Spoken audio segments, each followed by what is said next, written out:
Well, he's an unexpected icon who's developed a cult following. To some, he's as much a part of the urban landscape in Minneapolis as the chain of lakes. In tonight's Maury Stories, Maury Glover introduces us to the ageless enigma known as Scott Seekins.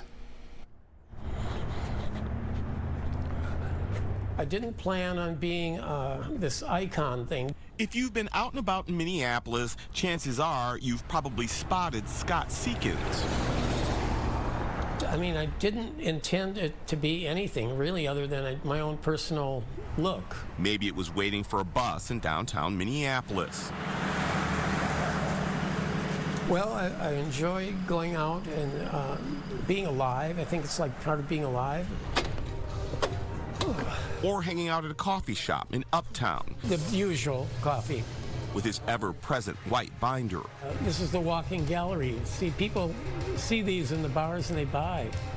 Sometimes. Wearing all black suits in the winter and all white ones in the summer, Seekins' signature style has been a staple around town for more than half a century. One series I'm doing are these self-portraits. Seekins is an artist whose studio near Loring Park is filled with portraits he's painted of animals and the Virgin Mary. There I'm in a duel, and it's called I Beg to Differ, Sir. But Seekins himself is the subject of a lot of his work, like the series he did of him and Britney Spears in various scenarios. If you don't love yourself, who else will? I mean, I like being in the pictures. I feel that it's like a art form in itself. And in fact, a lot of people only are interested in the ones of me. The walls of Seekins' studio are covered with photos of him over the years, like his first art show when he was just 6 years old, after he was adopted by a couple in La Crosse, Wisconsin, and moved to South St. Paul. He developed his alternating monochromatic looks as a way to stand out as an art student at the Minneapolis College of Art and Design in 1968.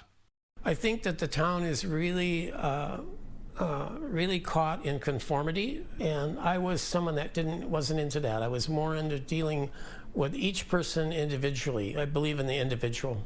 In the 80s and 90s, Seekins became a fixture at local hotspots like the New French Cafe, Urban Wildlife, and the Loring Cafe.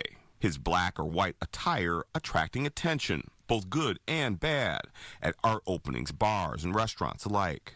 Mostly positive. Now more and more people know me, too. That's part of it. But there's been attacks and other weird things. Seekins says despite his flamboyant appearance, he's actually quite shy. He says he wears his trademark outfits whenever he goes out, even when he's fishing, which is one of his favorite hobbies. Because you have to keep the image to uphold. You can't be suddenly changing into jeans and stuff. These days, there are websites like SeekingSeekins.com where users share photos of Seekins' sightings at grocery stores, bus stops, and watering holes. Creator Jaron Jambic says even though many people know of Seekins, not many know much about him. I like that he's enigmatic. It's just kind of strange. What is this guy? What is he doing? Why is he here? To some, Seekins is a local living legend whose black and white wardrobe is a bellwether of the changing seasons. He is an artist. He does his weird art, but what I think of him more as a performance artist who takes his character out into the wild and interacts with people.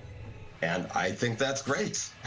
But Seekins says sometimes daring to be different is a work of art in and of itself. I just think anyone should have the right to dress the way they want, and it shouldn't affect their employment or their standing in the community or whatever. For Maury Stories, Maury Glover, Fox 9.